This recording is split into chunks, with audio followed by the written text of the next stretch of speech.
인사이트, 김한솔 기자 등 1979년 12월 12일 수도 서울에서 일어난 신군부 세력의 반란을 막기 위한 일촉즉발의 9시간을 그린 영화 서울의 봄. 12.12 사태를 모티브로 한 만큼 등장인물들이 모티브 삼은 실존 인물도 존재한다.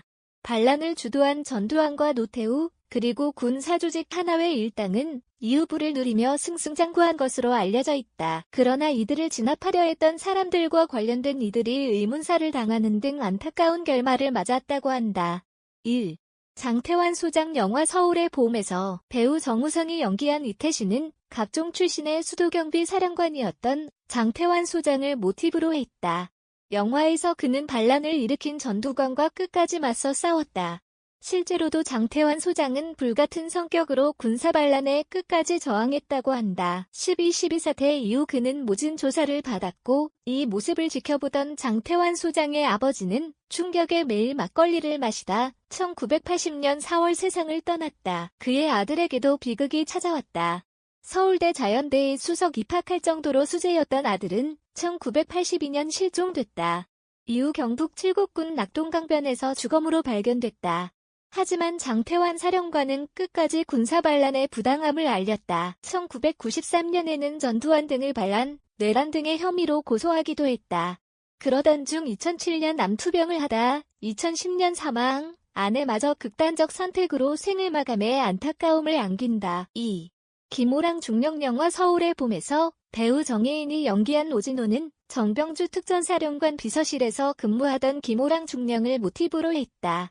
영화에서 그는 도망가라는 명령을 거부하고 교전하다 사망한다. 실제로도 김호랑 중령은 사령부에 쳐들어온 군사반란 일당과 홀로 맞서 싸웠다고 한다. 그리고 13일 총탄 6발을 맞고 전사했다. 당시 김호랑 중령에게는 시력약화증을 앓고 있는 아내가 있었다. 아내의 병치료를 위해 특전사로 복무하며 서울에 있었다고 한다. 김호랑 중령의 사망 소식에 충격을 받은 아내는 결국 완전히 실명됐고 이후 봉사활동을 하며 지냈다. 그러던 중 1991년 봉사활동을 해오던 복지시설 마당에서 변사체로 발견됐다. 당시에는 자살로 발표하려다 유족의 반발에 걱정돼 실족사로 수사를 마무리했다.